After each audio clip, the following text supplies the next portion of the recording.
It was a very, very hard thing. And so, and I think that at that time, I mean, I get still emotional and it's still painful, like when you talk about it or when you think about it. And I'm sorry.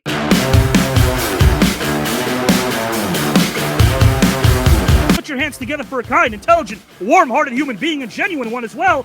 Last name James, first name Mickie. Mickie, welcome to the Slow Channel, my friend.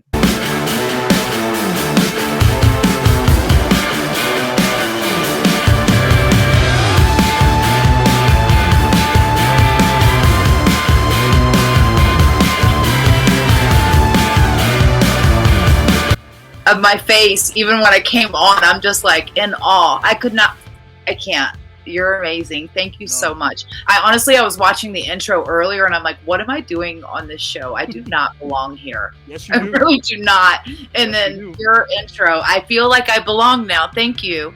Thank you so much. Intro aside, you belong because of what you do as a human being, and your body of work is absolutely legendary. We'll start with Miss Mickie James.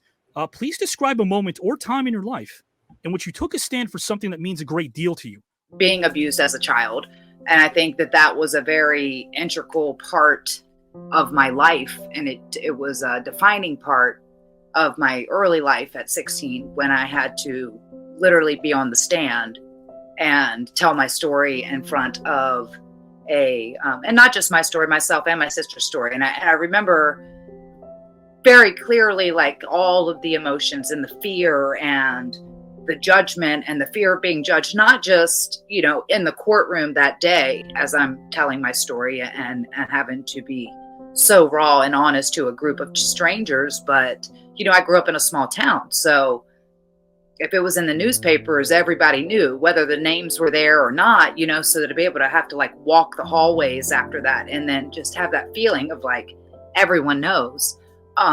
It was a very, very hard thing. And so, and I think that at that time, I mean, I get still emotional and it's still painful, like when you talk about it or when you think about it. And I'm sorry to get so heavy, but I think that I didn't make that stand because I was strong by any means, or that I felt like, oh, by doing this. But I think that it was a life-changing moment because I was no longer allowing myself to be a victim, right? And it took an immense amount of courage and faith and even the courage to go on after that, to say that, I'm still worthy of people's friendships or kindness or any of those things when you felt so unworthy in the first place. So I think taking a stand on anything that you believe, when you believe in right, no matter how big or small, it does give you a great sense of power, but it doesn't always feel powerful in the moment, because I think that you feel very vulnerable and weak because it is hard to go against the masses. It's very hard to go against, what other people think or judgment, especially in today's society, because everyone's so quick to judge via social media and have an opinion on something when they don't know the reality or all the, things and circumstances that surround that one thing that they see, that they you feel a need to, respond on. And so, I really think that children, even nowadays, it's even harder, because of social media and all of these other platforms, because they're terrified of how they might be seen in society, or what people will say and what people will do, or how that might be presented on a different platform. That's one thing. And I think that it kind of really, from that time and having the courage and then having to heal from all of that. And then it wasn't even until my 30s that I was comfortable to even say that out loud, like to be able to say that I was a victim, or to even talk about it in a public forum. It took a long, long time. And I had achieved so much in my life by then. I had been women's champion. I had done all these things. I'd lived at the top of the world. But in my heart, I knew that I wasn't living my purpose and my greater good of using my voice to hopefully shed a light on a very quieted reality that happens in our world on a daily basis, And so to be able to spread awareness about, the 5 children that die every day from child abuse, or, the countless, and that's just in America alone, and these are statistics where I go like, wow, this is reality, this is real life, and people don't talk about it, you know, a lot. And, you know, to be able to even stand up and say that and say, I came, you know, I was one of those victims, and I know how I felt in those shoes, and to come so far and to be able to stand up on a stage or stand up in the ring and be able to do this on the other side of it means that you can too, right? And you can too, and you can too. So, you know, your now is not always your reality for forever and your future. So, Mickie, if you could share some lyrics to a song that you feel could help someone that's struggling, why do you feel as if that particular lyrics that are chosen are helpful to a mending soul or even a broken heart? The floor is yours whenever you're ready. Well, I think that obviously being a songwriter and a musician and just having this affinity for music as a whole, I think music is a beautiful healing kind of thing. And like you were saying earlier, that it can take you back to a time and a place, and for your first kiss or this moment or any of these things. And I think that music is one of those things that it's so universal. It transcends, you know, race, religion, all of these things. You know, a song can be hot here in the US and equally hot in France or anywhere else in the world, you know, because it just kind of can move someone. But for me, there's so many songs like that for me, but I would say there's this one song, and I had to think about this because I go like, God, I love music so much, and there's so many songs like this for me. But there's a song called I'm Gonna Be Somebody by Travis Tritt. It came out in like 1990. I'm gonna be somebody. I remember when this song first came out, and it resonated with me so much. And it kind of talks about this. I'm going to be somebody someday. One of these days, I'm going to break these chains. I'm going to be somebody someday. You can bet your hard-earned dollar I will. And then later in the song, he goes back to his hometown, and he's speaking, and he's out on the stage, and, you know, he come from nothing, this guy that in this story, because it's a story, you know, you're following a story.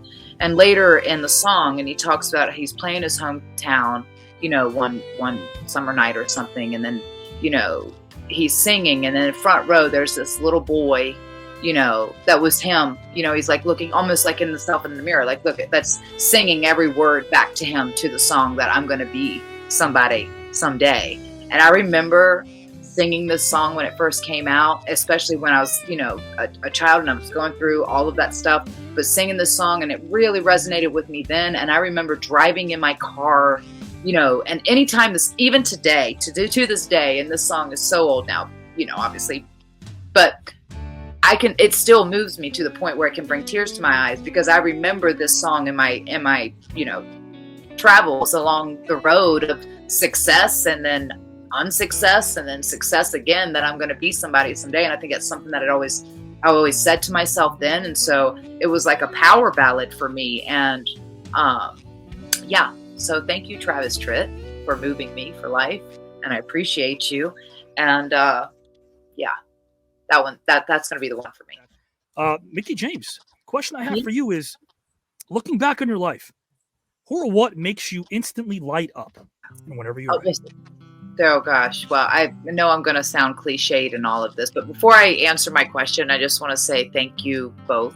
And thank you to Jacques. I didn't get to actually respond appropriately. I feel like my whole computer went on the glitch there for a second, but for being authentic and just being so amazing. I'm honored to share this space with you all. And just, you know, everything you guys talked about. And Brian, if you ever, what you do is amazing, and it's incredible. And I think that as an athlete, like we just started having these mental health conversations recently in the athlete world, because I feel like we just weren't allowed to talk about them because it was a sign of weakness. And, you know, especially for male athletes, I think that, you know, being a man, you're told that you have to be strong all the time. And so to have that transparency and to be so authentic and to allow that vulnerability and to show that it's okay to be weak sometimes, and it's okay to lean on other people, and for you to be a support system for that is amazing. It's cool to see it in the NFL I would love to see it more in the wrestling world. And if we could do something together and hope open those doors. And Bryce, you just sharing your story and everything else. I didn't know what to expect coming on here today.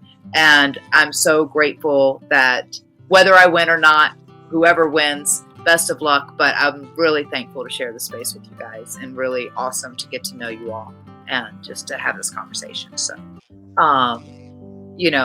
I think for the longest time, I was very self-driven and motivated by someone telling me it wasn't possible for me. I wasn't good enough, and I was going to prove them wrong and all of those things. And I think that I was, obviously the wrestling business, I feel like, is a very self-serving business, as when you're chasing after any dream and you're serving yourself. And so I was very single down that path of success. And this is what I want, and this is what I want to do. And I think the greatest gift that I didn't even plan or even see coming for me, that really humbled me, and it gave me new purpose, and it gave me a real sense of peace, was my son.